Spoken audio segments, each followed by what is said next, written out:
All right. Good afternoon, everyone. I am Chair Anna Priest, and I would like to welcome you to the Sustainability Advisory Committee on Energy and the Environment. This is the August 18th, 2021 committee meeting. All of our committee members and staff are participating virtually. We are streaming live on our virtual engagement hub, which is accessible through the virtual engagement hub link on the front page of the city's website and also linked on the SACE committee page. You can also listen live by phone.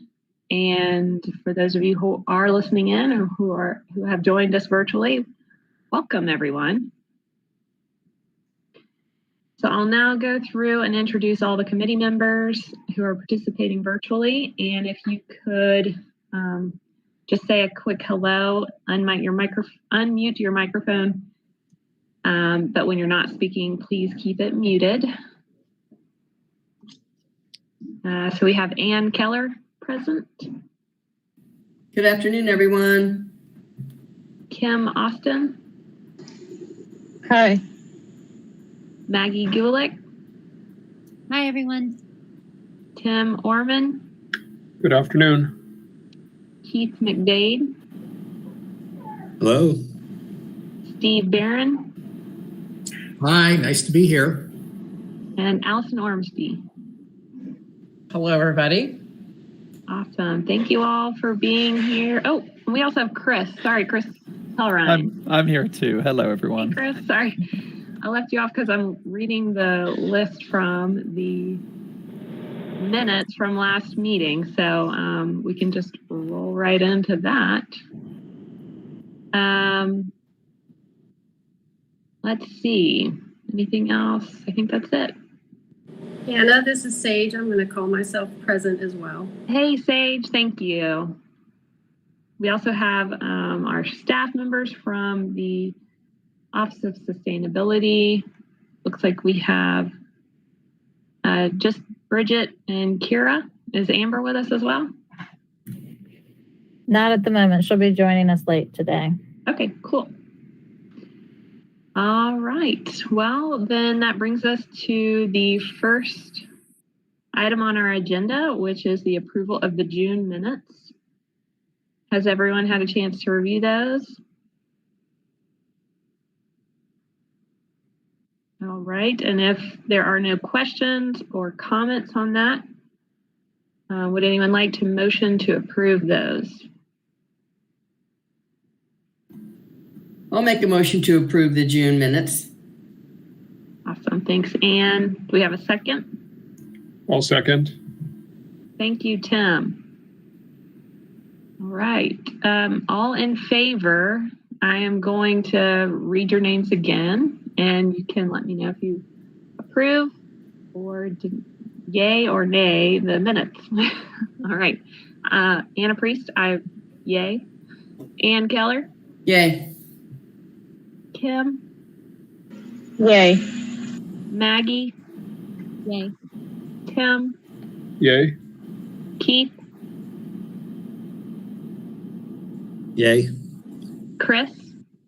Yay. Steve? Yay. And Allison? Yay. All right. Looks like we have unanimous approval. All right. Next item, second item on our agenda is public comment. And we did have one comment come through that was circulated to the SACE committee members. Bridget, do you know if I need to read that comment out loud or what the appropriate step is here? No, I don't think you need to read it. Just confirm that everybody's received it, and we will post it alongside in the minutes from this meeting as well, so the public has access to those. Okay, very good. Thank you. All right. Okay, so then the third item on our agenda is updates. And so under updates, we will look at a presentation from Asheville Greenworks on their fiscal year 21 accomplishments and fiscal year 22 work plan. And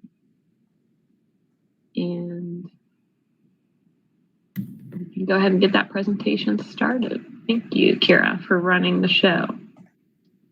And I'm going to let Dawn Chavez take the microphone. Welcome, Dawn. Thanks, Anna. It's good to see everyone. I'm sorry we can't be in person this time around. Before I start, I just want to give a shout out to Kira, who's done an amazing job as our liaison with the Office of Sustainability in the city for the city contract this year. So many things have been easier because of your management. So thanks, Kira. I'm going to report on our contract accomplishments for the past fiscal year. So next slide, please. The areas that we work on as part of our contract with the city of Asheville is not comprehensive for all of the work that Greenworks does, but hits on all of our major program areas. We work on litter abatement through volunteer cleanup activities. We do waste reduction, education and events, pollinator plantings and education, and urban forestry events and education. Next slide. I liked this picture, so I included it, but we actually don't do our volunteer cleanups that are counted in our city contract on streams or rivers, although we do many of those. We only count the ones that we do on roadsides and on the greenway and public spaces. This past year was unusual, as you all know, because of the pandemic and restrictions for social distancing. We weren't able to engage as many volunteers as we have in previous years. So we engaged 565 volunteers over the whole year, whereas in the past, that's about as many volunteers as we would engage in one quarter in the fall, the year before, for example. We did more cleanup events, but they were all smaller attendance. And we relied on people doing and leading their own cleanups. We wanted them to report to us what they did and how much litter they collected and how many people showed up. But the tracking system we had in place left much to be desired. So we're not completely sure how many people did that, although we do know that people were using our supply stations and where they could pick up gloves and vests and trash bags from 5 different locations. So we just don't know how many there were. So in another year, our volunteers collected up to 107,000 pounds of litter by hand. And in this past year, what we have accounted for was around 14,000. So we were looking forward to getting ramped up again, but with the pandemic beginning to surge with the coronavirus, then we're not sure what the fall holds. But we are still leading safe volunteer litter cleanups. Next slide, please. In our area of waste reduction and education, we focus on composting workshops for residents on how to set up and maintain a compost bin at their home or other site. And we held 2 online workshops that were well attended. We recorded those, and those are available for folks. And we're continuing to participate on a separate project with the city, getting out compost countertop totes and hogwire compost bins to people who have attended or watched the workshop online. We also implement the Recycle Right campaign. And this past year, it's been mainly through social media. That is based on North Carolina's Department of Environmental Quality's Recycle Right campaign. So it's know your no's and your yeses, and what to recycle and what not to recycle, because there's a lot of confusion around that. We also promoted the new Waste Wizard tool online and developed educational videos. So if you haven't seen our Bag Monster videos, then they're worth a look. You can find them on our YouTube channel and links to them on our website. And so we have one Bag Monster video that was developed and then another one on Kirby, its tour of Kirby and the recycling center in Woodfin, to see where our recycling waste goes and is sorted. We also hold hard to recycle events. We are now holding them 6 times a year. 2 of those events take place within city limits, and those 2 are supported through this contract. Those have taken place in January traditionally and April, although this year we did one in June because we weren't able to do the April event. And we were dealing with pandemic circumstances, but we were able to hold these events and collect much material. We collect things like TVs and electronics, batteries, cardboard, and our biggest hit is always styrofoam, and people can bring all of these items and have them recycled with our partners for free, except for the monitors that have a $10 fee associated with them. That doesn't go to us, that goes for the recycling of the TVs.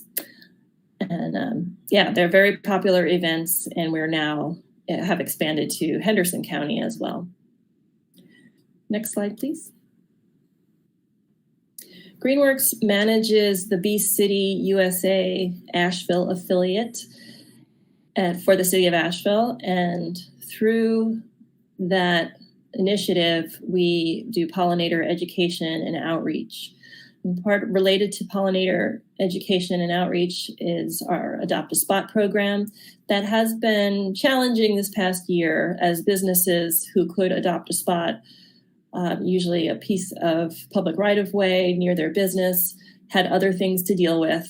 And so we weren't approaching them as vigorously as we have in the past.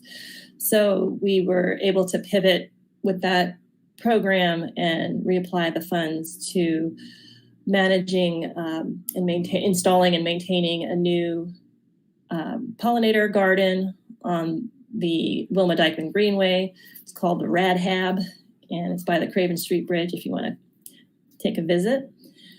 We are also implementing a garden certification program. So we have 80 pollinator gardens now certified in the city of Asheville.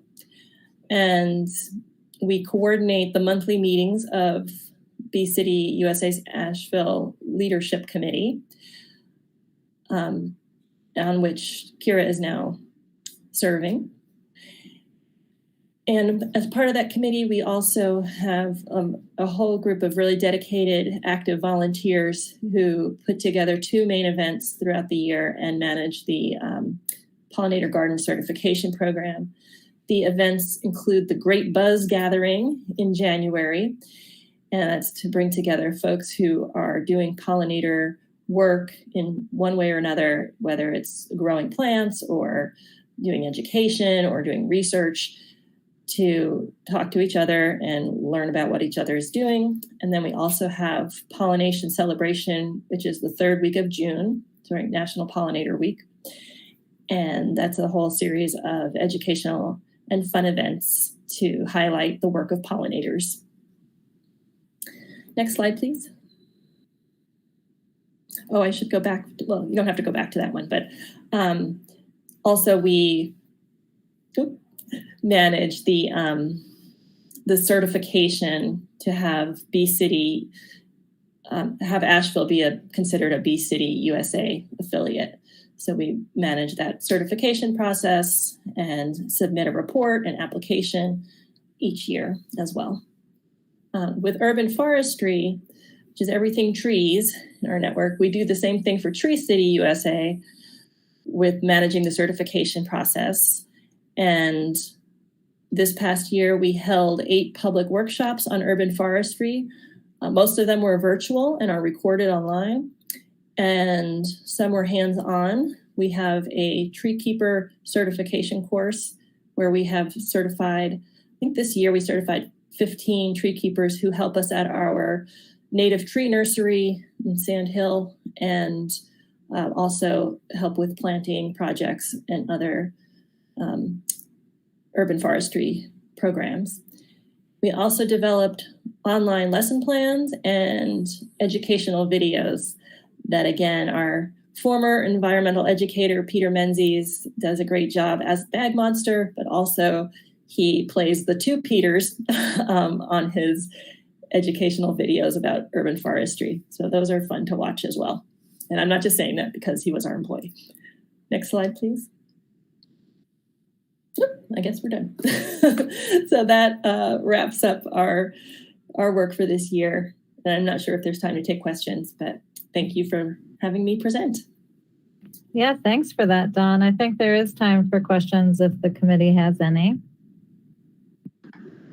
Yes, if you have a question, please raise your virtual hand and I will call upon you. Or you can just do that. Keith, go ahead. You got a question? Thank you, Dawn, for all this great work. Asheville Greenworks does amazing work here.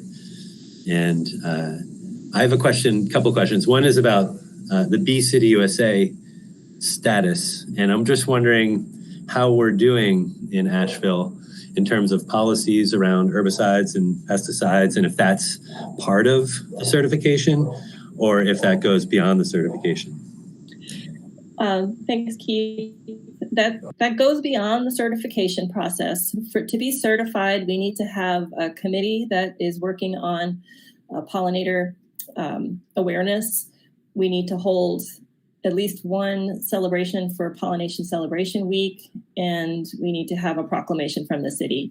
We did work with the city pretty closely on the recommended species list and encouraging as many native plants as we can on that list for pollinators. And also we did work with the city a few years ago on integrated pest management workshop, although there is not a policy on the books right now for no pesticides being used.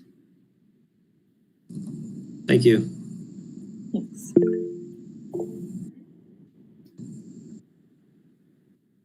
Go ahead, Steve. Hey, Dawn. Hi. Thanks for that great presentation. I had a question, probably a little bit out of ignorance, about the Hard to Recycle program. It was great to hear that it's so popular, and I haven't been in Asheville that long. I think I've gone to a couple of them, and they've been very well attended. I do continue to suspect that Hard to Recycle might be a little bit of a double entendre, because you have to keep track of when these things are happening and where they're happening and which items you're going to accept in the particular time. And I'm sure you've been down this road, but I want to ask anyway, have you looked into opportunities to establish permanent site, drop-off sites for items so that it can be more user-friendly and maybe capture more of some of the styrofoam that might otherwise go into landfills? Thanks, Steve. That's a great question. For items such as TVs and electronics and metal, scrap metal, there are places that you can take those items throughout the year. And those include the landfill, where they will not be recycled, and the Biltmore Iron and Metal Company, which is one of our partners in Biltmore Village area, and they have another site, I forget where, but they are open. And if you bring your scrap metal there, you can even get some money back for it. But there, that's those items. Cardboard you can take to Kirby, or you can take some cardboard to the transfer station. So those sites are available. They're not always convenient for folks, and they're not all in the same place for like one day. So I think the Hard to Recycle events are useful in that sense. They take a lot of time, staff energy, partner support to run and coordinate all of that. So yeah, but for styrofoam, which is a special case, there is no local place that will recycle styrofoam. And the recycling process is taking all this big, air-filled styrofoam material and densifying it, creating pellets out of it for use in new plastic products. There is a place that's about an hour and a half away that we ship it to. So for each event, we rent and hire 2 semi-tractor trailers to take all of the styrofoam there. And it's just the tip of the iceberg for the amount of styrofoam that exists in the world. So the true solution is stop using it and get rid encourage manufacturers to stop producing it and using it for packing material, which we've seen a lot of gains recently with alternative packing materials. And we're also looking into having a densifier. Henderson County is seeking to buy one to have there, so that'd be a lot closer. Or also had someone approach us who has a mobile densifier who could bring it right to the events and have a do the densifying on site to save some of that transportation costs. So, but again, yeah, I think it is not as convenient as having a place always ready to accept these items, but having them all in one place where you know they're going to be 6 times a year, I think is pretty helpful. Thanks. And I'll just say, even though it's a hard to remember event, every time I've ever attended one, it's been a huge waiting line. So obviously somebody's remembering. It's always been a successful event, as far as I can tell.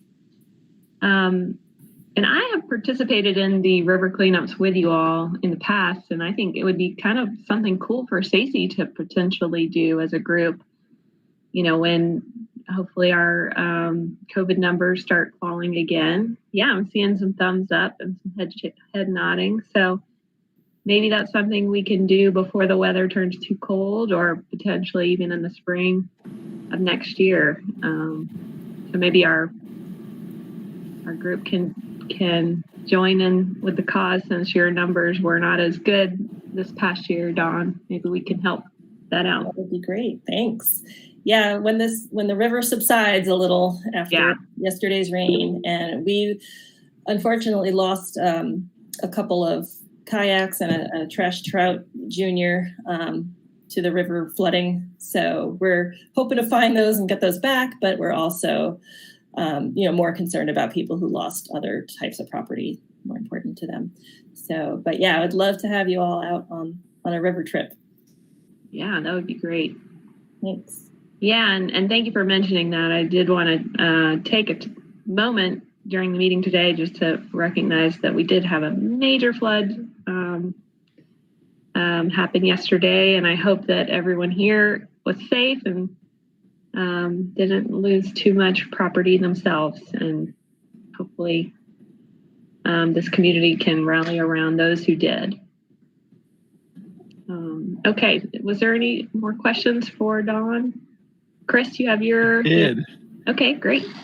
Yeah, I apologize, Dawn. I didn't commit that slide to memory where you discussed where you focus. You said that, you don't count your volunteer activity related to river cleanup, but is there a process, and I assuming it's Buncombe County, or is it just the city of Asheville?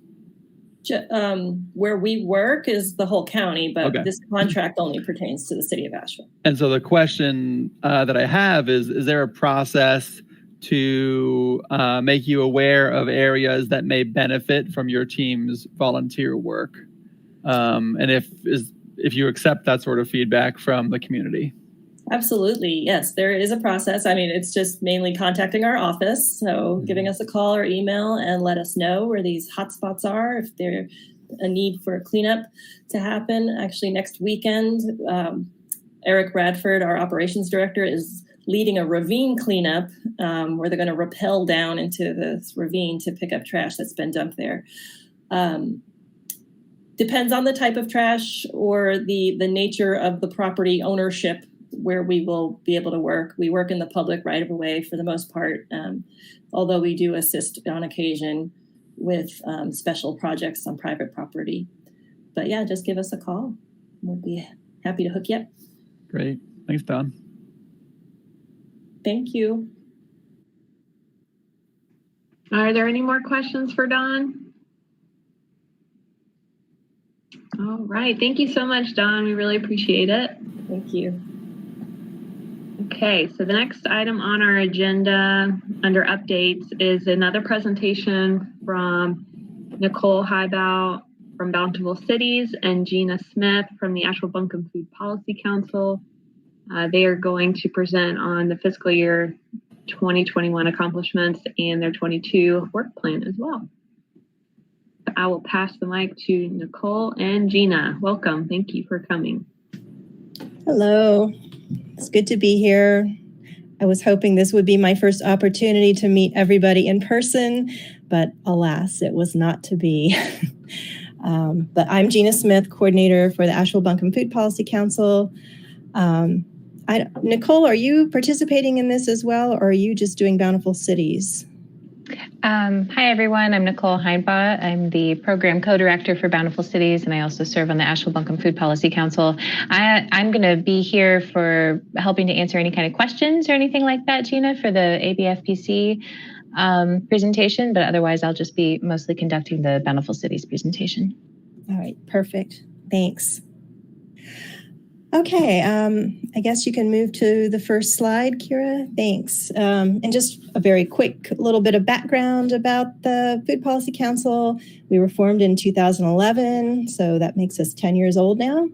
And we were formed by community members, local advocates, and policymakers who recognize that food insecurity is an urgent problem in Asheville.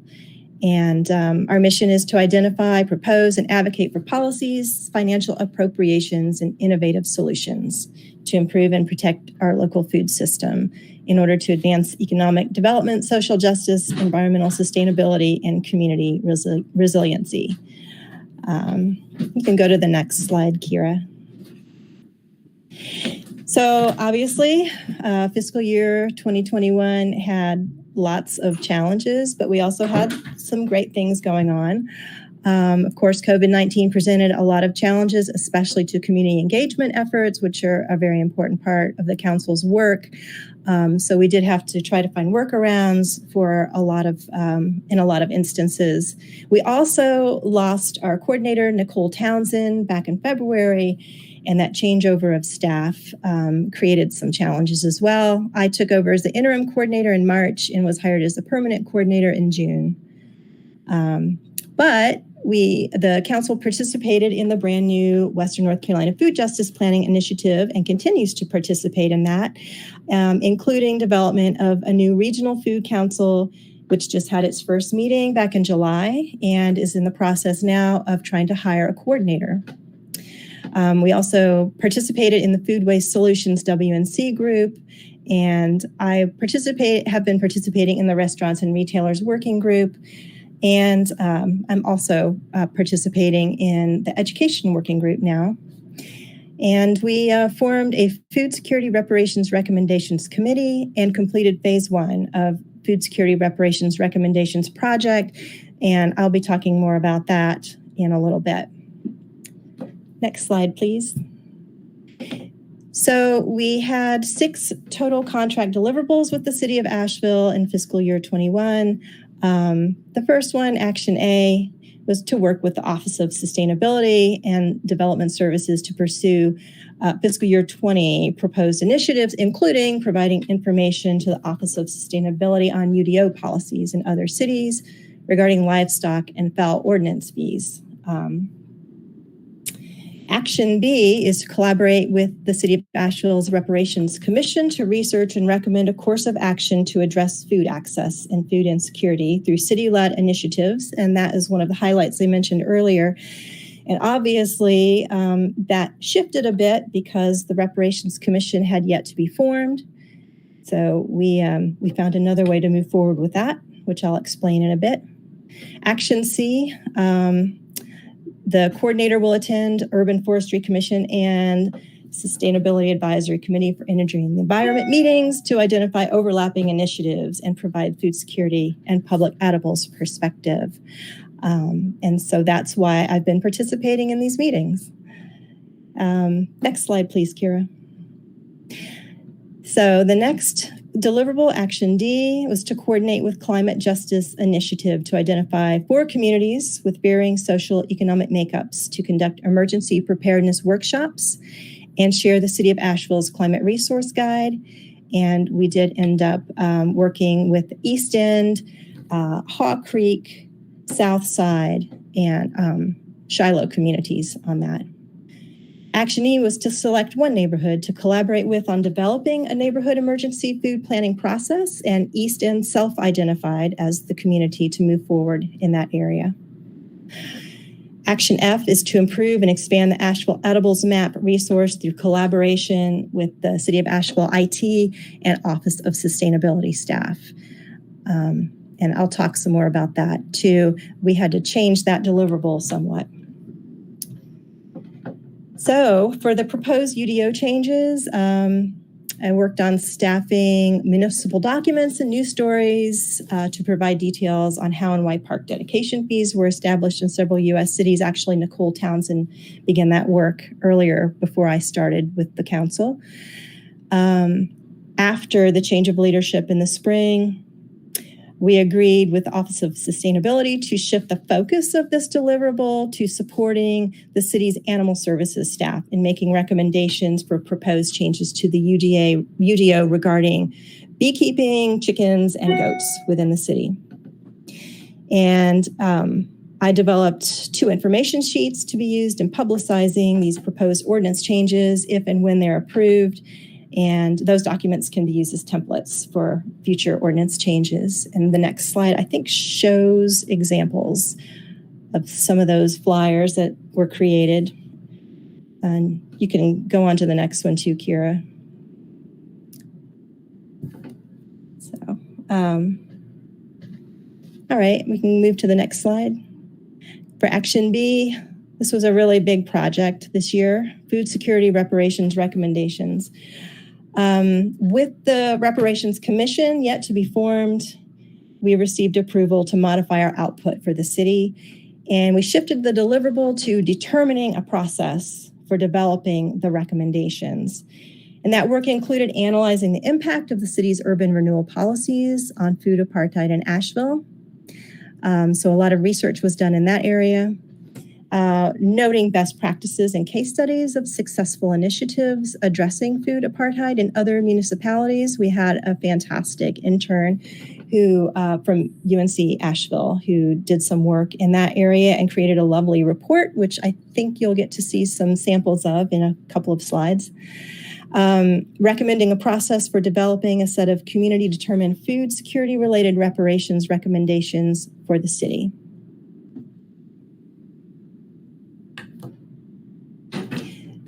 Also, Nicole Townsend, the previous coordinator, hosted a series of Black farmer meetups. That was back in the first quarter. And I think she hosted 2 meetups. There weren't a lot of farmers from our immediate area, but there were many farmers from the Southeast who participated in those. Also, in the 3rd and 4th quarter, the council collaborated with some partners in the community, including the Racial Justice Coalition and other community leaders. And we convened a group of about 20 stakeholders, give or take, who formed a Food Security Reparations Recommendations Committee. And that committee began gathering feedback to inform the report that we put together for the city at the end of the fiscal year. The draft report for phase 1 was presented in June. It's currently in the process of being finalized. So we're right now in the interim period where we've pretty much wrapped up phase 1. We're looking at phase 2 of this project, but we're trying to finalize some things in the report and how we want phase 2 to move forward. So it's still yet to be determined exactly what role the Food Policy Council is going to play moving forward. That is ultimately up to the stakeholders. And that's just a few shots from the intern's report, the policy brief that she created. And that's some quantitative research from the draft report. Action C, Urban Forestry Commission and this group. So I attended or viewed recordings of all the meetings for the UFC and SACE in fiscal year 21. I participated occasionally to introduce myself and also to provide updates. Some area of collaborations with you guys was offering, I don't know that a whole lot of support happened. I was very new at the time in April during Food Waste Reduction Month. But I did reach out to Allison and there was some collaboration there. I actually had the opportunity to attend the graduate environmental policy class at UNC Asheville that's led by Keith McDade on March 23rd to talk about the Food Policy Council's work. And that was super fun. And I appreciated that opportunity, Keith. With the Urban Forestry Commission, there was exploration of collaborating with Asheville Greenworks around planting edibles at Haw Creek Elementary, but that didn't progress too far because there were concerns about the edibles possibly attracting critters like bears near the elementary school. But also I did make contact with Perrin DeJong, staff attorney for the Center for Biological Diversity, and he's interested in helping out in phase 2 of the Food Security Reparations Recommendations Project to explore the idea of planting fruit trees and nut trees as a reparative measure to address climate change as well as food insecurity. Next slide, please. The Neighborhood Emergency Food Preparedness Work, Action D. This was another huge project. So residents in the 4 neighborhoods, Easton, Shiloh, Haw Creek, and Southside, collaborated with our Emergency Food Preparedness Working Group on planning information sessions and workshops and developing materials for those. COVID-19 really changed the course of this work, and the groups expressed concern about hosting in-person meetings, and they also were a little reluctant to do virtual meetings because of meeting fatigue, which we all are very familiar with.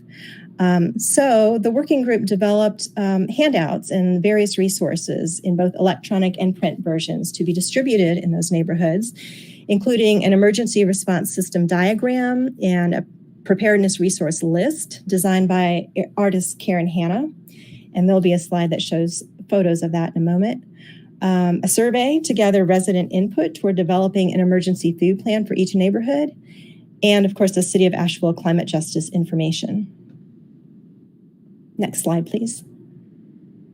Rather than organizing public sessions, working group members attended existing neighborhood events in Shiloh, I believe in Southside as well, providing materials to residents to gather survey input. The surveys were also sent out electronically through neighborhood listservs.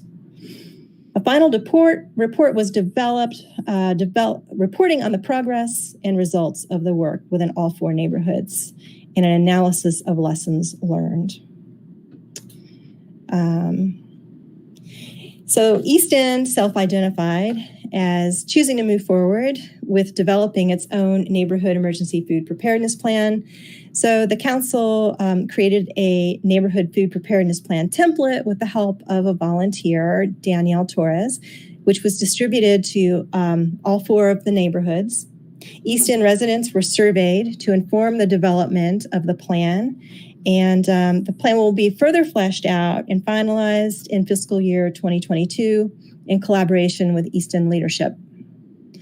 This neighborhood leadership, as well as the leadership of Shiloh community, connected with the Buncombe County COAD, the Community Organizations Active in Disaster Group, to receive additional support in their planning. Next slide, please. So this is just an image of some of the resource material that Karen Hanna designed. It's a really great handout on high quality paper. And we've made some, I don't remember the number of copies. Nicole has been more deeply engaged with this work, and she can give you a little more information about these materials and how they were distributed if you have questions about that. Next slide, please. Again, this is the city's climate resiliency information. The next slide, Kira. And this is the template that was developed and the neighborhood emergency food survey that was developed. Okay, action F is to improve and expand the Asheville edibles map. Unfortunately, completing this deliverable as planned was hindered by the changeover of staff that we experienced this year. I did create a tracking document to keep records on all the community gardens in the Asheville area for inclusion in the updated map. And I collaborated with Patchwork Alliance and did some research on urban agriculture programs across the country and created some drafts of a landowner interest form, a hold harmless agreement, land use agreement that can be adjusted as needed. Next slide, please. In the end, the city approved redistribution of a significant portion of this deliverables expenditure. And we transferred that to support the construction and installation of an outdoor pantry in Deaverview. So 2 similar pantries were done, I believe it was fiscal year 2020, by the Food Policy Council in Shiloh and Easton, and they were very successful and have been very well used. So it was great that we were able to transfer that money to support this pantry project. All the construction materials and labor were paid for using these dollars. The pantry was supposed to be installed by the Deaverview residents yesterday, but because it was pouring rain and flooding, that is actually happening tomorrow afternoon. And the residents will also be painting and decorating and stocking the pantry. And the council will continue collaborating with the city on improving and expanding the Asheville edibles map in fiscal year 22. And that's just a couple of screenshots from the Asheville edibles map. I'm sure you've all visited it before. There's some photos of the similar pantries. This is one that's at St. James Church in East End. And I think the following slide, is there another? Yep. And I believe that's at the Shiloh Community Garden. And I think that's it. Do you want to do questions about Asheville Buncombe Food Policy Council now or wait until after we both presented? Yeah, I say let's take a quick break and take some questions for Gina now. Does anyone have anything? Okay, it looks like Chris has got a question. Yeah, thank you, Gina. That was a lot of information, and it sounds like you guys are being very thorough, and I appreciate all the work you're doing. I apologize if I missed it, but is there any level of engagement that your team has that's directed towards any Buncombe or city county schools and, presenting this kind of information to students? We don't have engagement with the schools to present this information at this point, but that is a great idea. Nicole, are you aware of anything we've done with the schools on that level? Thanks. No, the Food Policy Council has not been working too directly with the schools. In our history, we were more engaged related to sort of farm to school advocacy programming and things like that. But it's been years since we've had those sort of direct connections.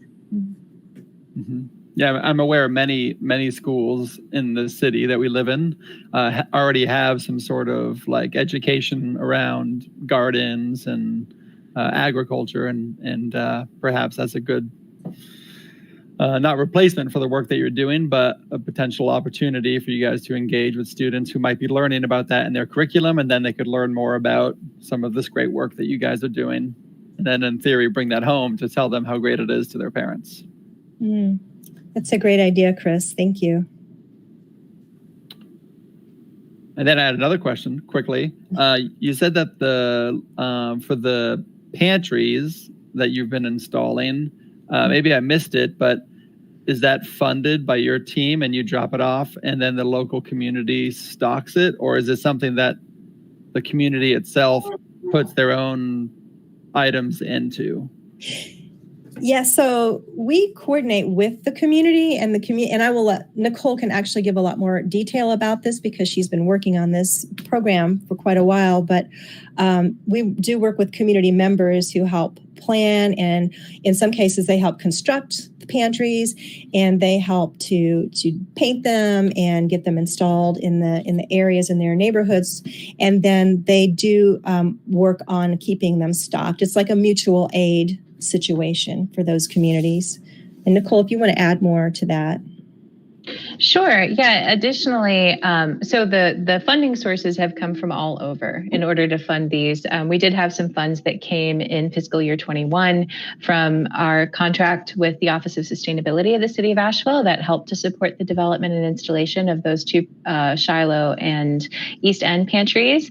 And as Gina mentioned, this fiscal year 20 was those two, and then fiscal year 21 helped to fund this pantry that's being installed in Riverview. Outside of that, we also have some funding from Community Food Solutions that supports this work, and in the past we've also partnered with Buncombe County in order to purchase some supplies and things to help stock the pantries.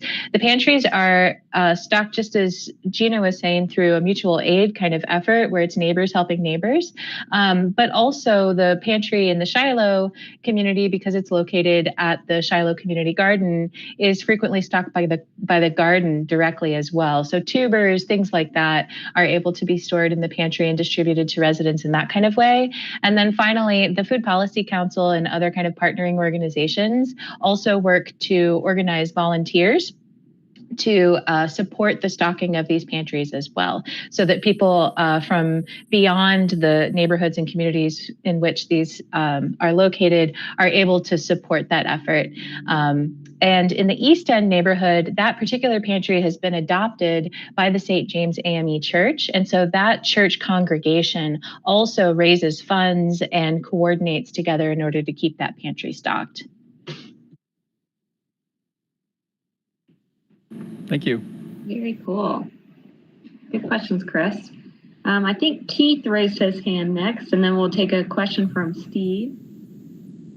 Great. Thank you, Gina and Nicole. I have two questions. One is about the livestock and fowl ordinance. And I'm just wondering what the expectations are, what some of the challenges the city has had that needs more direction, and what do you expect the result to be?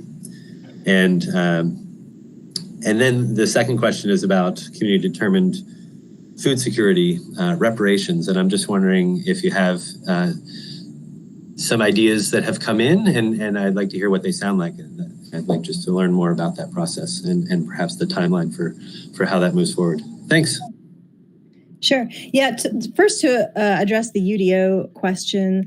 So I ended up collaborating with Animal Services staff in the end because they were already identifying potential changes to the UDO, specifically regarding beekeeping, as far as like how far from houses the beehives can be, and chicken coops, how far from neighboring houses they can be, for example. But those have not been, the person working on that has not finalized that yet. And so that's why I created those templates, so that whenever she has decided what exactly those changes will be, and that has been presented to City Council, if it's approved, then we can start to spread the word about what those changes have been. And your other question, did that answer that question? That's great, thank you. And my other question is about community determined food security reparations. Sure. And you were asking about what the timeline looks like for that at this point? And also just some examples. I know you mentioned the one example of the fruit trees and nut trees, which may or may not be from the community, but I'm just wondering what the process is revealing at this point, and if you're allowed to reveal that, and then what is the timeline, and what will that look like moving forward? Sure. Yeah, we don't have any actual recommendations on the table at this point, because this past year has been mainly spent convening folks to come up with what the process for determining those recommendations will be. So at this point, we've had this committee, and they have pretty much determined what they want the process to look like. Like I said, we're still finalizing that. We do have a draft report that has not been finalized yet that goes into more detail about that. As far as a timeline, we're looking at, and maybe Nicole, if you want to jump into with more details about that, but in fiscal year 22, we're going to be moving forward with determining what the actual recommendations might be.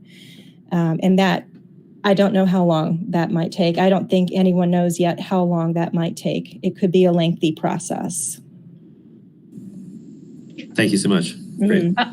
I'll just add to that we're anticipating that in fiscal year 22 that we will actually, this group will be able to at least coordinate, hopefully collaborate with the Reparations Commission that's formed by the city and county in order to sort of mutually inform these efforts and coordinate the efforts so that we're eliminating duplication of process, especially.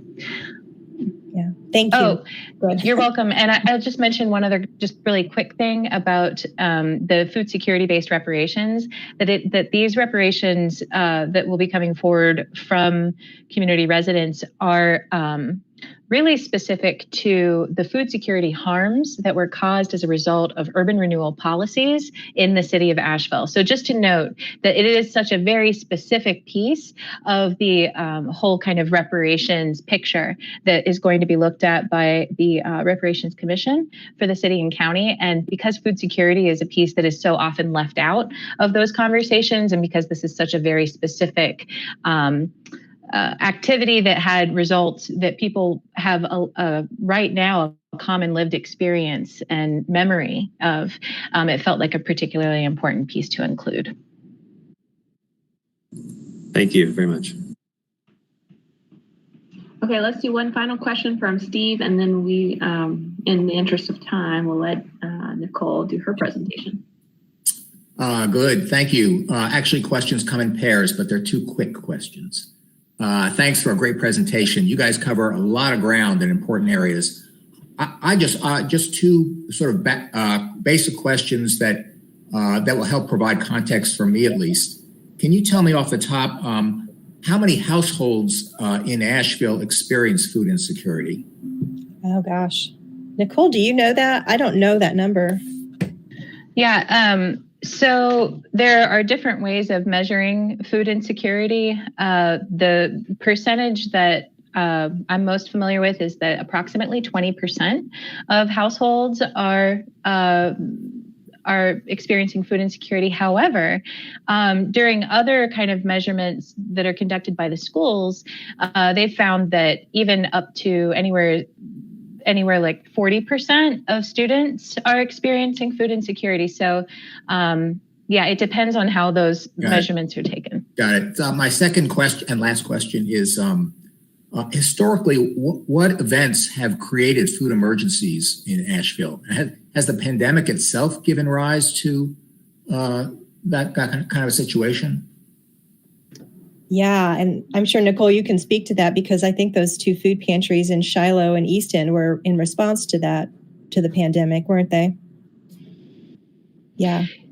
Yes, I'm happy to speak to that. So yes, the pandemic resulted in vastly increased amounts of food insecurity for individuals, either because they were laid off from their jobs, because they weren't able to access foods within the grocery store, because they were parts of vulnerable populations that didn't feel safe entering into those types of environments.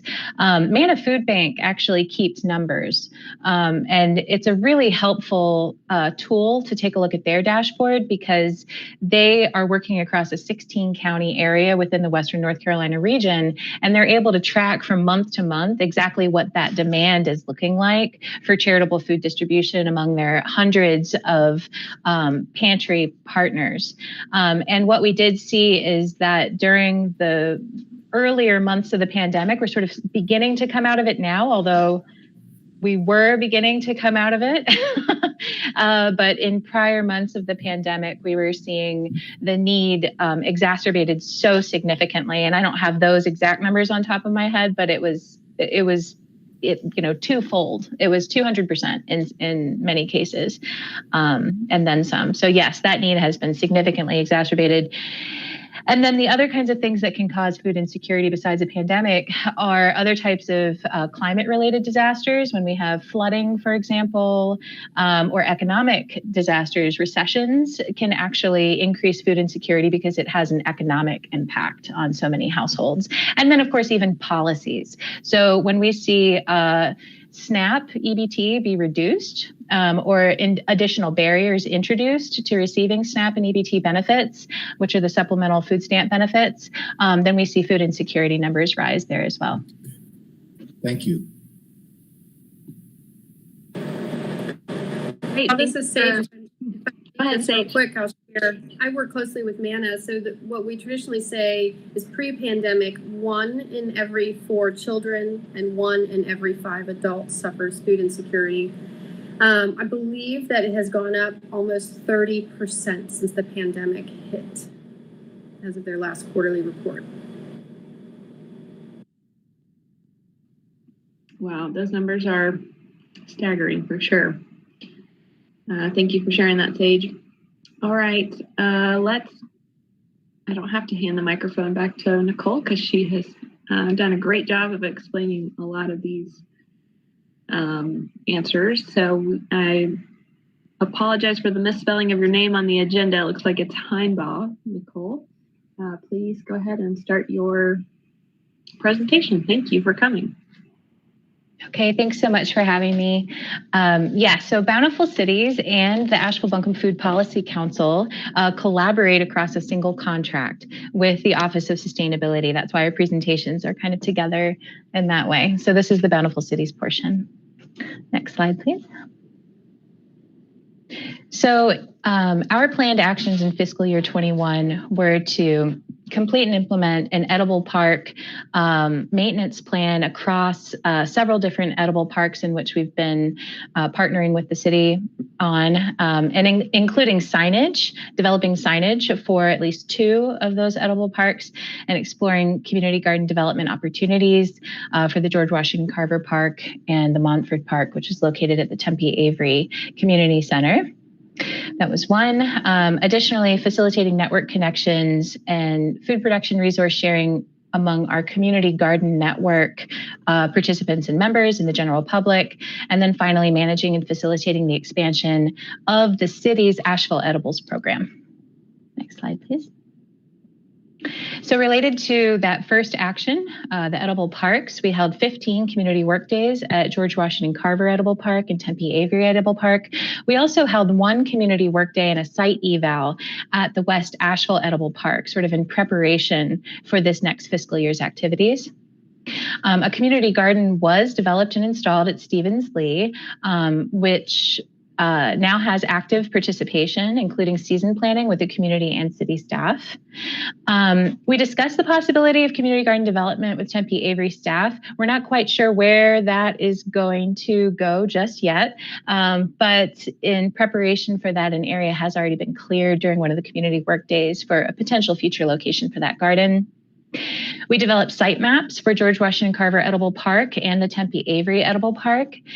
We added those site maps to those individual parks maintenance plans, including aerial photography and plant species and usage information. We purchased a sign engraver and all the accompanying materials and produced approximately 100 plant and tree signs, which were created and installed at George Washington Carver Edible Park and Tempe Avery Edible Park. Next slide, please. Thank you. Here are just a couple of images from some of the work days. People were able to continue to come together throughout this latter section of whatever we're calling this last phase of the pandemic. Early on in the pandemic, those efforts were sort of thwarted as people were not so comfortable coming together in groups, even outside. But as the months progressed, we were able to bring more people back together again while maintaining social distancing and masks and those kinds of things. Next slide, please. Some more workday images. Next slide, workday images. This is the Stevens Lee Community Garden that was developed. Next slide, some more garden images from Stevens Lee. These are some of the edible park signs that were developed. So you can kind of see what the engraver is able to do. And one neat thing about that engraver is that while Bountiful Cities does hold that piece of equipment for this and other purposes, we are also sharing the use of that equipment with community groups and other community growers around town. Next slide, please. So this is the installation of signage. Next slide. Action B, which was related to the community gardens, we did create 12 community garden newsletters and put them out across the listserv. We also were able to prioritize language justice in this last fiscal year. And so we partnered with Sinsontle in order to translate our monthly newsletters so that they were distributed in both English and Spanish. And we also held some special educational workshops, which were in Spanish, specific to that community. And we held 13 free educational workshops in person or virtually, or sometimes a combination of the two, as CDC recommendations allowed. So we had a total of around 150 participants from the public. And most of those workshops were also recorded live, and so they're available on the Bountiful Cities website. Next slide, please. So here's some images from our community gardening workshops. There's one. We can keep going. Here are several more. Here are examples of what these newsletters look like in English and Spanish. And then the Asheville Edibles program, Action C. So because one of the goals was to develop an additional garden space as part of the city's Asheville Edibles program, we did a lot of community outreach in a particular neighborhood where the Murray Hill Community Garden Space is now located. So that site is now thriving with, they've had multiple community workdays. We've been able to provide lots of material and infrastructure support. A whole new garden group has emerged, which is partially local and specific to that neighborhood and surrounding community. And we continue to work with that garden group to ensure that they have the supplies and materials that they need. Additionally, we continue to support existing Asheville Edibles gardens. So the Elder and Sage Community Garden, which is located downtown, also was able to receive support in the form of gardening materials and supplies. And we developed and submitted a report. It doesn't, the last part of this is cut off for some reason, but a report to we ran an analysis on the effectiveness of the Asheville Edibles program, and we created and submitted a report related to recommendations for improvements that can be made for that program, both from the City of Asheville's perspective and from Bountiful City's perspective. So here's some images of these beautiful gardens. You see the Elder and Sage Community Garden on the left. The Murray Hill Community Garden is on the right.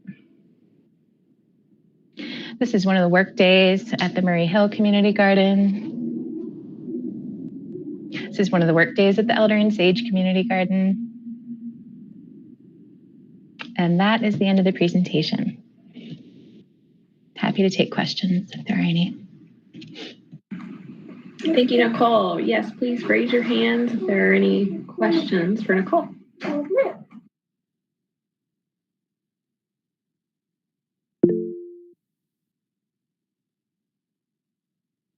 Thanks, Allison.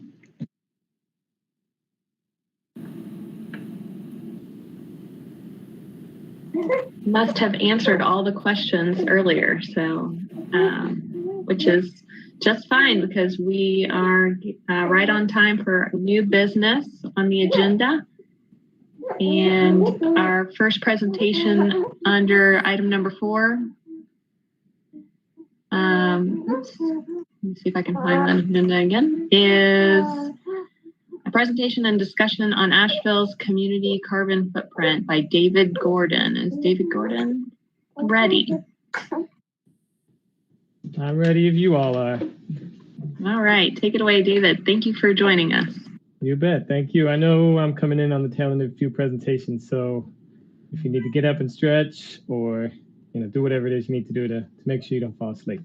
But yeah, my name is David Gordon. I am a grad student at Lenore Ryan University in the Masters of Science for Sustainability Studies program run by Keith. And as part of that awesome program, we are tasked with working with the community to do a big project. So for my project, I ended up working with Asheville's Office of Sustainability to do a community-wide greenhouse gas inventory. So, we're talking just about anything and everything you can think of that emits a greenhouse gas within city limits. There's an asterisk there because we actually included the airport, even though it's outside the city, but I'll get to that later. Either way, this is going to be a presentation about the process and the results. Next slide. So in case you aren't super familiar with this, I'm just going to talk about what exactly is a greenhouse gas inventory and why in the world we would want to do it. Next slide. So greenhouse gas inventory is defined as a list of emission sources, so things that put out greenhouse gases, the associated emissions of that, so what's it releasing? Is it putting out carbon dioxide, NOx, methane, and then quantifying those emissions using a standardized method. So we're calculating the numbers with a standard protocol that's widely recognized. Why would we want to do all that? Well, it turns out there's this thing called climate change. You may be familiar with it. It's bad and it's real. So in their most recent release, the IPCC, or the International Panel on Climate Change, just stated that unless there are immediate, rapid, and large-scale reductions in greenhouse gas emissions, then limiting warming to close to 1.5 degrees Celsius or even 2 degrees Celsius will be beyond reach. So it's kind of grim news, but luckily they also stated that human actions still have the potential to determine the future course of climate change, or of the climate. So we're saying there's a chance. Next question, or next slide. Why does that matter to us here in our tucked away mountain haven of Asheville? Well, as I'm sure you all know, Asheville has long been committed to sustainability and carbon reduction, as I'm sure you've seen in many of its actions, visions, and goals. And there was actually an initial greenhouse gas inventory done in 2012, but this was the first time that the process was ever repeated, kind of just reaffirming that commitment.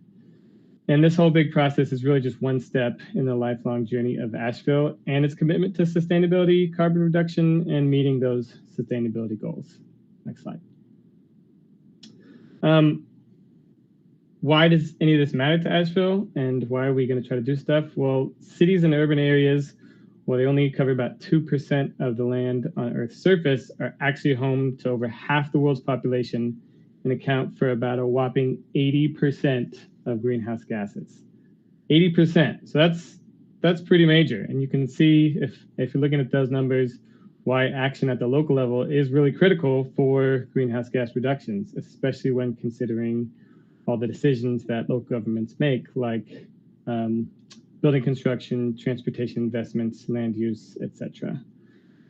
Not to mention that inventories can help in various other ways, such as emissions forecasting, climate action planning, and creating a baseline to compare to when monitoring the reductions goals. Next slide. So we know there's climate change. We know we need to do something about it. We know Asheville cares and wants to do something about it. And if they do, then it can actually make a big difference. So where do we start? Well, by creating this greenhouse gas inventory. Next slide. Doing so is much easier said than done. I can go on forever about the evolution of the process of creating greenhouse gas inventories, but I'll try to keep it simple and just say that for years, the process was really just done on a national level. So all the protocols and kind of how-tos were based mainly on just doing it for an entire nation. And basically, if you wanted to do a city or a smaller area, you had to adjust that protocol to figure out some way to make it work for a smaller city. But with enough need, or actually, I'll say this first. Next slide. More simply put, it's like trying to build a small shed from the blueprint of a skyscraper. There are some main attributes that are similar. You've got walls, you've got a roof, you're trying to protect the things inside. But if you're looking at the blueprint of a skyscraper, you might see things like steel framing or elevator chutes, and that's really hard to figure out how to build a shed if you're looking at all that. So luckily, with enough need and enough people trying to build sheds and or trying to do greenhouse gas inventories for smaller cities, a solution arose. Next slide. So in 2014, the World Resources Institute, or WRI, C40 cities and ICLEI, or the local governments for sustainability, came together and developed the global standard, which is the Global Protocol for Community Scale GHG Emissions, commonly referred to as the GPC. What this is essentially a framework made to calculate GHG inventories specifically for smaller neighborhoods as opposed to at the national level. And yes, it does include all three scopes of emissions. Next slide. So we have a framework, but that doesn't mean it's easy. Luckily, some organizations have created tools to kind of help facilitate the process. So the main tools we used were ICLEI's ClearPath software and Google Environmental Insights Explorer, which I'll get into in just a sec here. Next slide. So Google EIE it's new, and it's actually, it's pretty cool. Google just came out with it. And basically what it is Google using the data that they have from all of their users, whether they're driving, taking that activity data and then comparing it with all of the data they have on infrastructure from their maps, and kind of putting all that together and calculating through modeling what they believe would be the emissions. The bonus to this is that it integrates perfectly with ICLEI's ClearPath, so you don't have to calculate anything or put in any numbers, it just kind of auto-populates.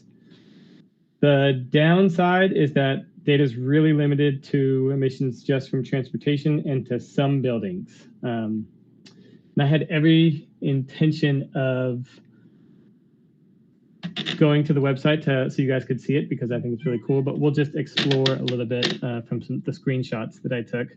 You can see in the bottom left, it has the city boundaries, and then this is just kind of the overall dashboard. As you see, has its estimates of the building emissions, transportation emissions. You can go in and change the year, and if you have better information than you think that they have, you can change some of the different factors, and you can really dive pretty deep. You can look at inbound traffic, outbound traffic, within the boundary traffic, the works. So if you're interested in that, I encourage you to play around with it more later, but for now, we'll keep cruising. Next slide.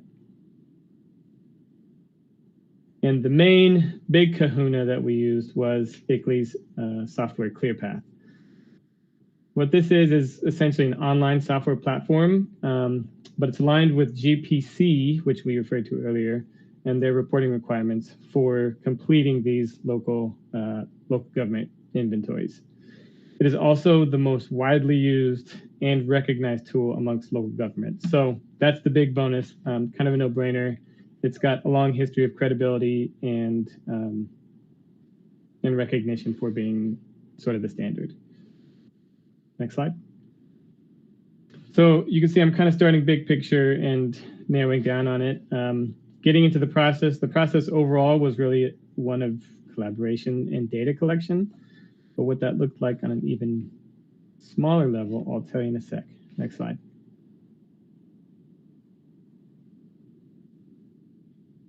So started off, I did a bunch of research into all the different options for calculating greenhouse gas inventories and the different methods of communicating those findings, and then presented that to the Office of Sustainability. And together we decided upon using ICLEI's ClearPath software. At that point, we said we would do further research into Google EIE and decide later whether we wanted to use it. Obviously, we ended up going for it partially because ICLEI gave it a really strong recommendation and partially out of need, but I'll talk about that later. So we got rolling with ClearPath, sent out a bunch of data requests to really best contacts we could come up with. As I'm sure you all can imagine, some were more responsive than others, some were more helpful than others. Some of the data required contacting more than 11 different organizations and multiple people within those organizations. So it's kind of a long process, and the information did slowly trickle in though. So as it trickled in, I compiled it all into what we call the master data worksheet, which is essentially a glorified spreadsheet. Once I had everything collected, went ahead and put it into the software, had it run through the program, and gave us the results of all the different emissions. Once I had the 2019 emissions, then I went back and looked at the data from 2012, which unfortunately was done in a different format, but I was able to pull out numbers and kind of do some comparisons and create what I think are some pretty good graphs. Next slide. So here we are. We're getting to it, the good juicy stuff. Everybody take a deep breath. Here it goes. Next slide. The 2019 emissions. So here they are, broken down by sector.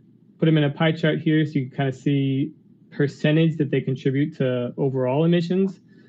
The big one that jumps out is obviously transportation. One thing to notice that I just want to point out is that transportation is not broken down into different modes of transportation. They kind of just clump it all together. Buildings, however, they did break down into different kinds of buildings. So just as a quick side note, you'll see in the bottom right, you'll see this in a bunch of the graphs and infographics. In this presentation, there's a little bit of gray text. That's sort of just some extra insight that I thought might be helpful for understanding what you're looking at. So for this, I added up all of the buildings, and you'll see that they account for just over half of the emissions. So a little bit more than transportation. Next slide. Here's that same information, but in a slightly different view. This has actual numbers. And to give you a little bit more context, all the numbers we're looking at are in CO2 equivalents. So this is an inventory of all the greenhouse gases, but different greenhouse gases have different global warming potentials. So to make it a little bit easier to calculate everything, we just kind of put it into one of CO2 equivalents. So all these numbers are in metric tons of carbon dioxide equivalents. All right. I'm going to ask you to take a mental snapshot of this graph because we're going to compare it to the 2019 one in the next slide. Ready? Boom. So see, there are some major differences. And if you didn't remember, that's okay, because I'm going to give you a side-by-side comparison right here. Next slide. So here, I just put together 2012 versus 2019. So 2012 is in blue and 2019 is in orange. So just kind of going through it, you'll see residential went up from 2012 to 2019. Commercial energy emissions are down. Industrial energy is way down, which is an interesting one. Solid waste looks like it's just up a tick, and transportation, like we saw before, is also up a bit. Next slide.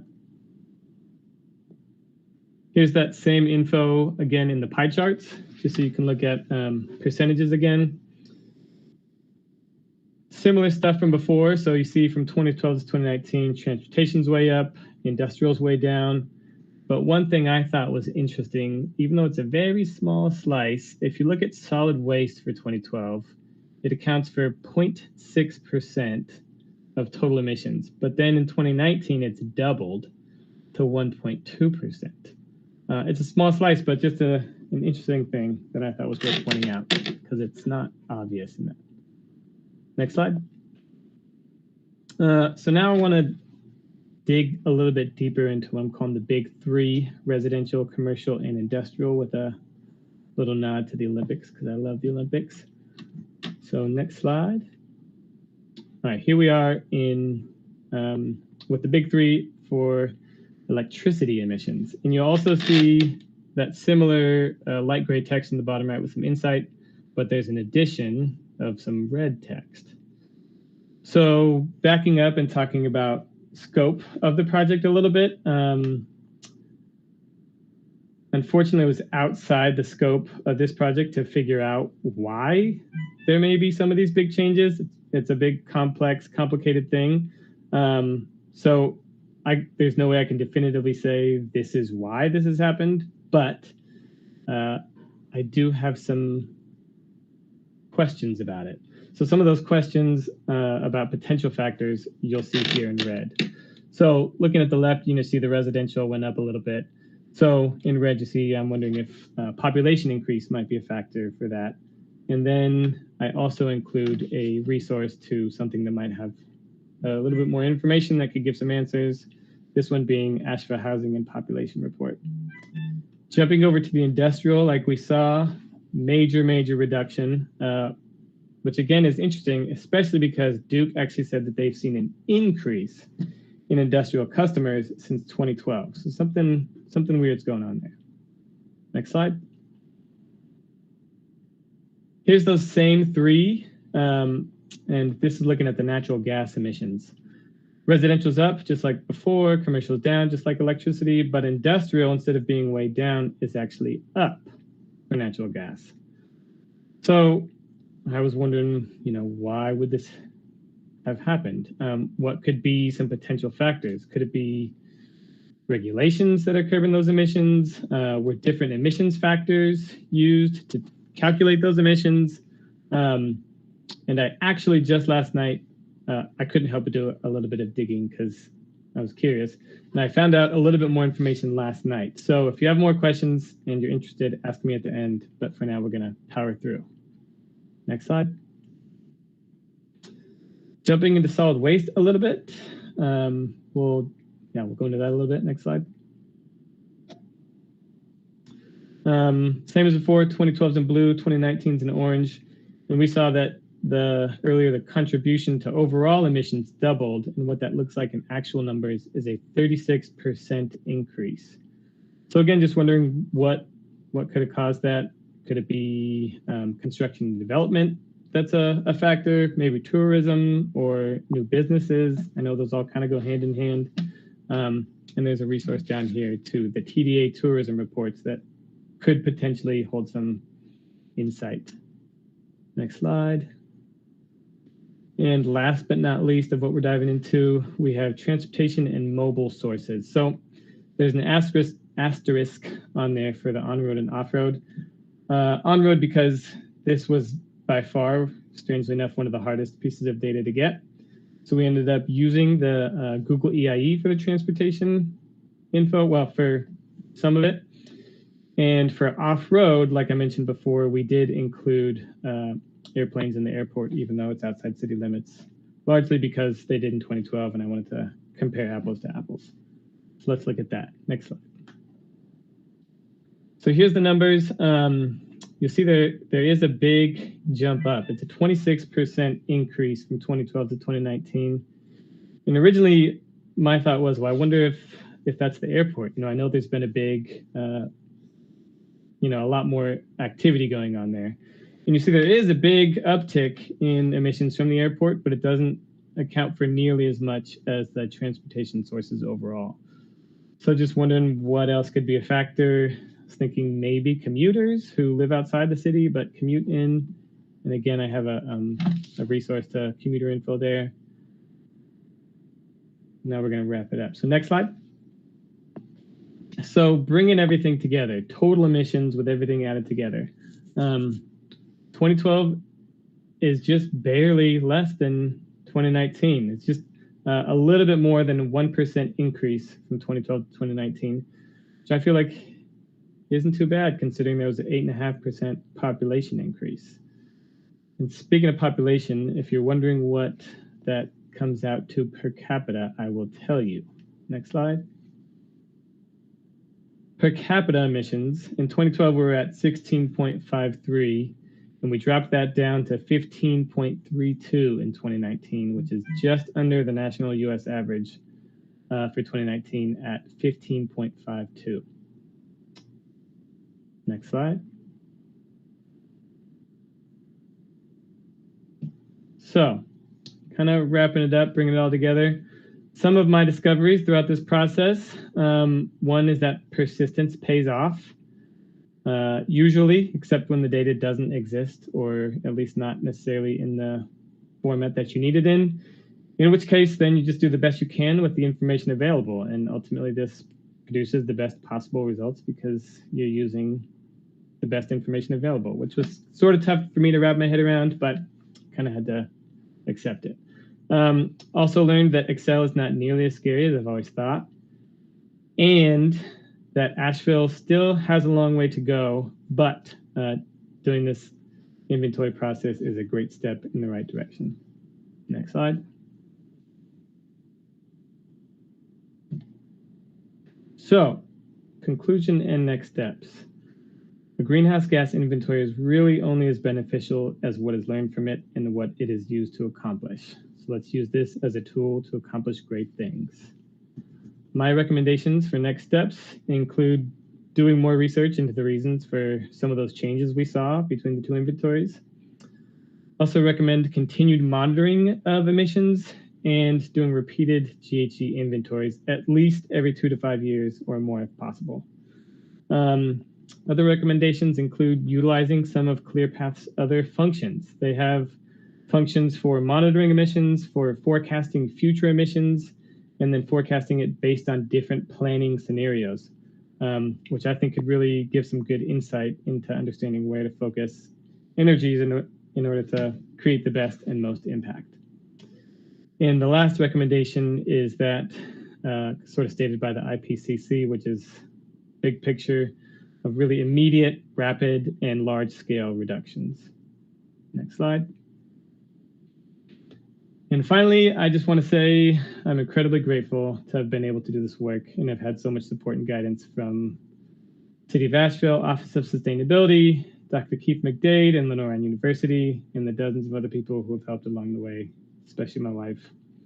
And on a personal note, I'm going to be continuing in this field of work, working with Greenbelt Alliance as a project manager to help facilitate the process of coming up with a strategic plan to meet Buncombe County's goal of using 100% renewable energy by 2042. I know it's different, but I do think that there's some good overlap. Next slide. Last but not least, if you are interested in more detailed information, the numbers, emissions factors, all that nitty-gritty stuff, there's a link here to the detailed report, so feel free to dive in and eat your heart out. Otherwise, I'm happy to take questions if we have time. Yeah, I think we have time for a few questions. Great job, David. Thanks.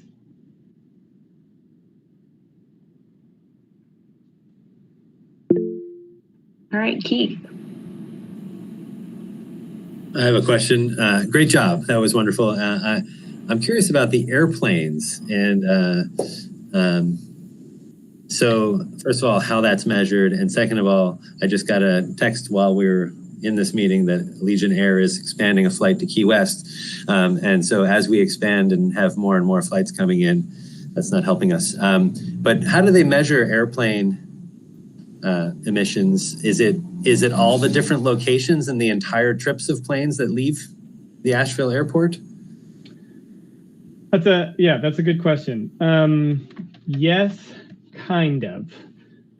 Essentially, the way that ICLEI recommends doing it is basing it off of sort of a combination of measuring all the different fuel that is used to fill up the different planes that both arrive and leave from the City of Asheville Airport. And then it kind of takes that and goes a step further and says, okay, well, what kind of planes are these going into? Because different planes will use that fuel in a different way, releasing different kinds of emissions. Then it takes into consideration, are they cargo planes? Are they passenger planes? Are they big passenger planes that are going long distances? Or are they just little prop planes? So it kind of takes into consideration a bunch of different factors, but it's sort of mostly based on fuel consumption. Does that answer that question? It does. It does. Thank you very much. I'll let others ask questions. I have one more I'll come back to. Looks like Steve has his hand raised. I do. David, thank you. Great presentation. Really nice. I want to follow up on your comment at the end about the new hat that you're wearing as project manager for the Blue Horizons Project Strategic Planning Committee that is focused on figuring out ways to get our community-wide 100% renewable goal achieved. I know that's was first announced by the county, but the city is on record in its resolution supporting that. And I know the Blue Horizons project is supported financially in part by the city as well. I just wondered, I know it's early in the process, especially for you, you've just signed on to that, but if you have any thoughts or preliminary comments on where the work that you've done here, how that might inform where the focus should be on throughout the community on reducing greenhouse gases emissions throughout. And I was taking a look at that, the pie chart where transportation is half of the emissions, and commercial buildings are like a quarter, and residential is a fifth, that sort of thing. Mm-hmm. Just open-ended, and obviously preliminary thoughts, if you have any. Sure. I'm hesitant to say anything definitively. I think mostly just because I feel like my role in that process is bringing together lots of other great insight and people who know probably a lot more than I do about the subject. So I don't want to say this is how it should be done without, getting all the great minds together and trying to come up with a comprehensive plan. I do think, however, that this work definitely does give some great insight. But I don't necessarily want to say in any definitive way, oh, it means this. So sorry, I may be not satisfying your question to the extent that you were hoping, but I feel like that's as much as I can give. It's early in the process. Yeah. Got it. Good. I had a quick question before we go back to Keith, if you don't mind, Keith, about that huge industrial discrepancy. We look at the electricity emissions for industrial. Could that have anything to do with the fact that that Duke switched over to natural gas in between 2012 and 2019, or maybe more solar usage? I don't know if you have any, hypotheses, David, on that. Yes, I think that's a great question and great insight. I was thinking the exact same thing, assuming that maybe that was why, because of the transfer from the coal plant to natural gas. However, right after I was thinking about that, I heard from one of Duke's representatives and he was basically saying that they didn't shut down the coal plant until the very, very end of 2019, and then slowly brought the natural gas plant into production throughout the beginning of 2020, end of 2019 in through the beginning of 2020. And then also just thinking about, I was chatting with this, with Bridget about this, that even if that was the case, that wouldn't necessarily account for that huge difference, because probably that would just go into the emission factors as opposed to direct usage and then emissions. But like I said, I did do a little bit more digging, and I have pulled up here, right here. And man, this was definitely like going through some old archives to find this info, but I found the emissions factors for what our E-grid is basically for our region. And 2012, let me just pull up the numbers real quick. 2012, they said their percentages of power were 34.8% coal and 20.2% natural gas. And then in 2019, coal dropped down to 15.9, but natural gas jumped up to 37.1%. So I don't know if that necessarily accounts for the huge decrease in electricity, but it does sort of, at the very least, I think, explain the jump in natural gas. Again, I think definitely some more research into that is warranted, because that's pretty significant. But that was, I was excited to at least figure that a little bit out. Cool. Thank you for looking into that further. Keith, you had another question? Sure, I'll follow up on Steve's question, and I'm curious about this ICLEI ClearPath planning scenario. situation. And I'm wondering if you will still have access to that. I know that's maybe city property. I'm not sure how that works, but it seems like the planning scenarios might be an interesting way to tease out some different ways to not only reduce carbon, but you could then also within those identify some paths towards 100% renewable. Will you still have access to those? And is that something that you might consider using? That is a very good question and thought. The ClearPath software is the property of the city of Asheville. This has been a long process because it's taken a long time to get the data back. So I'm not sure how much longer that membership is even still valid for. But I do like where your head is in terms of potentially trying to utilize the forecast and emissions from different planning scenarios. That could be, I think you're right. I think that could be a potentially good tool. I don't know. I'd have to, talk with the city of Asheville folks about the logistics of that. Thank you. Great. Are there any more questions for David?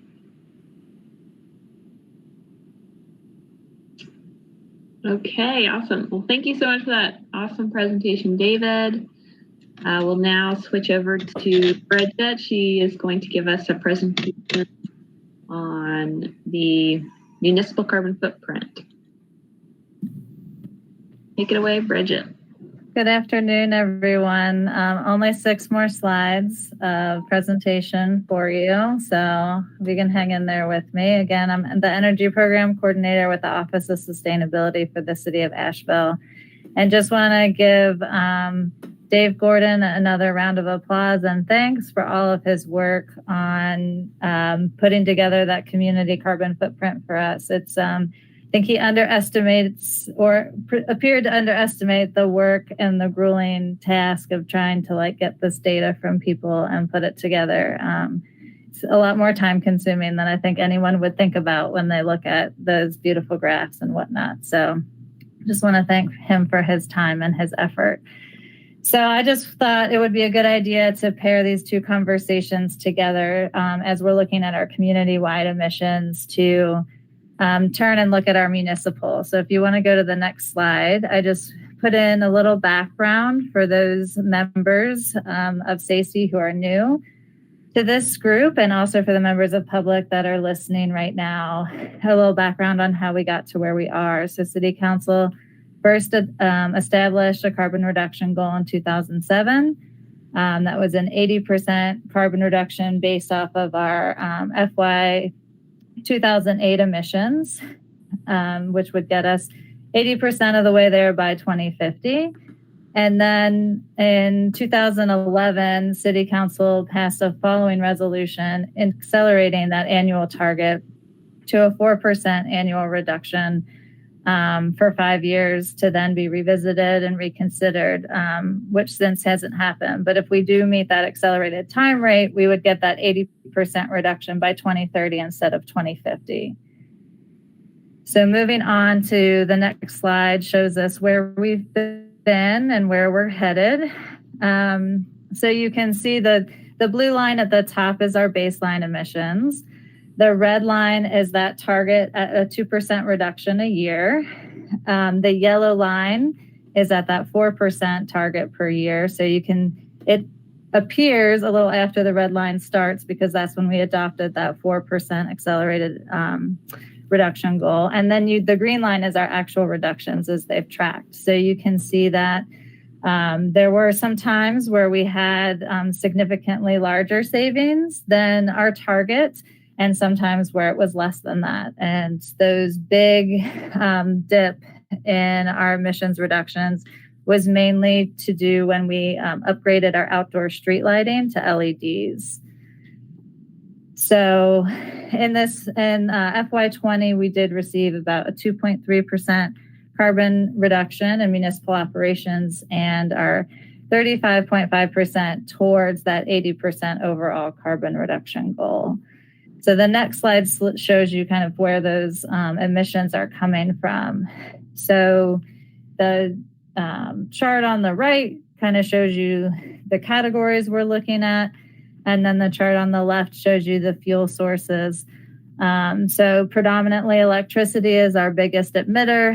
Our buildings and our fleet are kind of duking it out for our biggest contributor to those. And our employee commute is something that we also measure that represents a significant amount of carbon emissions. And that sector has actually been growing as we've seen more city employees moving further away. But we'll see a increase in emissions for the COVID times and working remotely. So looking forward to measuring those numbers for the next 2 fiscal years. So moving on. Just wanted to give you a few to think about this kind of ebb and flow that we see as our city grows. We continue to see an increase in our emissions, right? So as we pass the bond projects that you all are familiar with, one of the pieces of that was adding, outdoor lighting to a lot of our parks so that our families and our kids could enjoy those, especially in the winter when it gets dark so early, which is a great quality of life thing that we offer for our residents, but also has carbon emissions associated with it. But some of the things that really contributed to those emissions going down in fiscal year 20 was the 5 electric buses that were deployed, which is very exciting in our fleet. A roof replacement at the Linwood Crump Recreation Center, in which we were able to add a significant amount of insulation to that roof. Also a white roof being installed there. And then replacing and modernizing the natural gas boilers, both at City Hall and at Harris Cherokee Center. So just to kind of keep in mind that as we see, we're making these efforts in efficiency to reduce our footprint, that we're also seeing it grow in other sectors of the city as well. But on a good note, and the last slide that you need to look at is kind of a look ahead to what's coming, which again, we will be seeing more solar power. So this doesn't include the solar panels that were installed at the transit station. Those didn't come online until October of 2020. And so those will be included in the FY21 calculations. We're also going to see the addition of solar power coming on through the aggregated solar project that we're partnering with the county that's being installed as we speak. But then again, we're also going to see a continued growth of our emissions, right? As we see the River Arts District Greenway come online, that's a pretty significant amount of outdoor lighting. We're building a new public safety station, so expanding our building footprint. And so just again, keeping in mind as we grow and we shrink that footprint, that there's a relationship there. So that was my little update. And I'd love to hear if anybody has any questions or feedback that they'd like to share. Keith, it looks like you chimed in first. Go for it. Lucky. Thank you very much, Bridget, for everything you do, as always. I'm curious about the commutes and the fleet. And one other thing, maybe I'll start with that, but I'm curious if there are plans to address commutes or incentivize different kinds of commutes. And if there are plans, and I know we've talked about this as SACE with the fleets, if you have any more insights on potential plans to start transitioning the fleets to have more renewable energy powering them, however that may be. And then my other question is about greenhouse gas calculations for city decisions that I think was in one of the resolutions within the last couple of years, if that has ever come to fruition. So let's see if I can start with your first question. Sure. About employee commute. So, in the past, pre-COVID times, we were able to provide some flexible working schedule based on the discretion of your department director. Since we have experienced COVID and that has encouraged more folks to explore what telecommuting looks like. I think we will continue to see an evolution in that policy space. I think this was a good opportunity to learn for folks like who excel in this environment, who maybe do not, and how we can kind of bridge those gaps and work together. And so I'm excited to see that continue to move forward. In terms of our fleet, we have the 5 electric buses. Our parking services has expanded their electric vehicle inventory, and we continue to be working with our fleet department and our partners all over the city on how to consider our infrastructure and be able to expand that in a smart way to continue that electrification of our fleet. So I think it will be, it's a process that will continue to unfold. And we are really excited to both have great partners within the city to work on that with, as well as being really heavily involved in the Duke Energy electrification pilot and what they're rolling out and what might be an opportunity for the city to take advantage of. So I think there's more to come as that continues to evolve. And then, did I miss a question? Thank you for both of those. The last question was, in one of the last resolutions, I believe it was the climate emergency resolution, there was, and I'm not sure if it actually made it in there, but I think there was a request to have a calculation, a greenhouse gas calculation of various city decisions. And I think that was something that needed to be put together before it could become a reality. And I'm just curious if there's an update on that, if that has evolved, or if that got put on hold, or if that is something that is planned to be worked on soon, or if that's not on the table at all.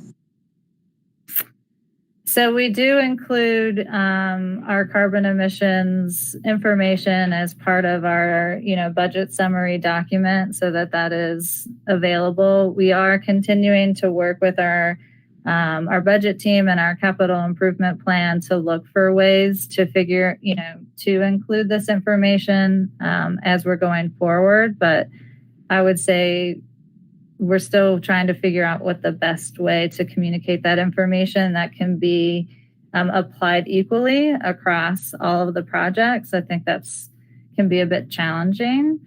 And so trying to find a simple way to do an apples to apples assessment is something that still needs more research and refinement.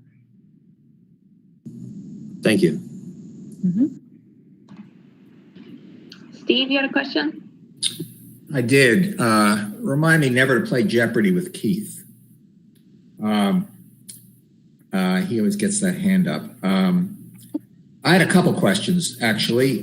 Bridget, the slide that you had with that indicated that aging facilities were a contributing factor that hampered achievement of the 4% annual 4% goal. What facilities are those? How big a factor was that relative to the other problems? And you have any observations about the prospects for energy efficiency upgrades that might turn that around a little bit? So what I will say is that up until these solar panels on the transit station that you've looked at, the only way that the city has met its carbon reduction goal has been through energy efficiency and through alternative fuels in our fleet. But it's been primarily efficiency efforts in our buildings. On top of that, our average building age is 1971. And so we have quite a bit of work to do in that space. We also are dealing with more complex issues, as you kind of dig deeper. So we've done a great job with lighting upgrades. We've done, kind of that low-hanging fruit on simple building controls. But as you dig deeper, the projects get more complex. They also become more based off of occupants, right? So you put somebody in a building, they don't all operate it the same way. And so some of your efficiency calculations and savings can be impacted by the use of the facility and how it can be used.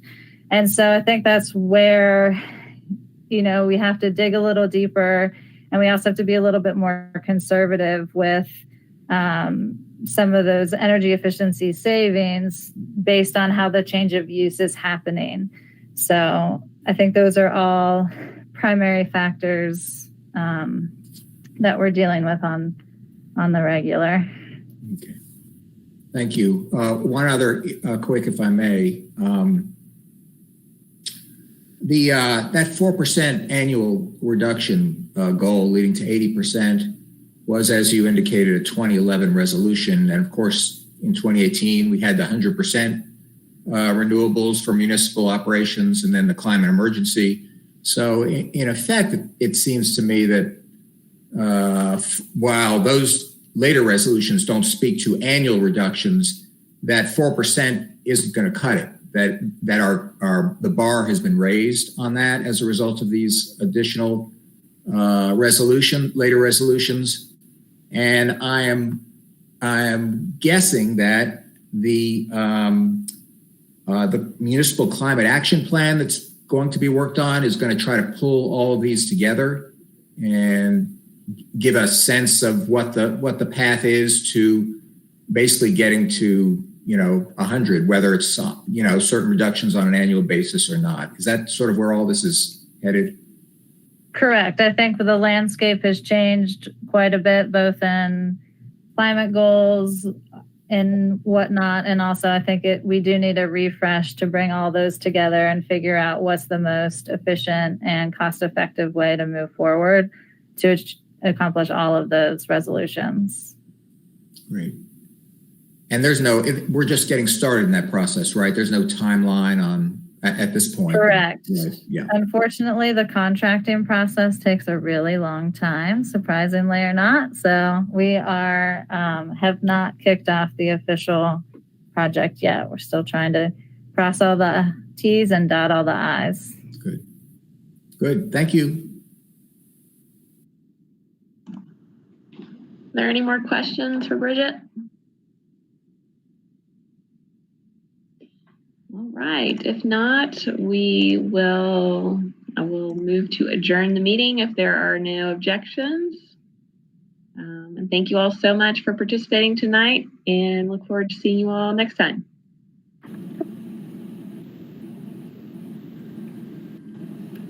Bye, guys. Thank you.